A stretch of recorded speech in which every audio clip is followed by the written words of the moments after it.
first track.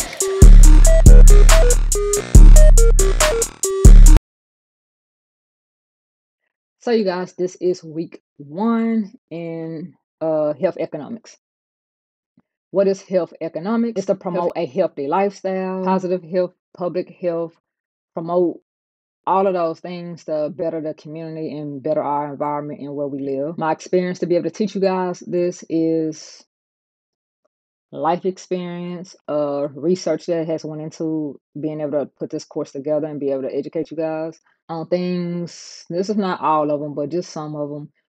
Cooking, cleaning, public health, public safety, public education. The topics will promote healthy living, healthy diets, safe activities for you, your family, the general public.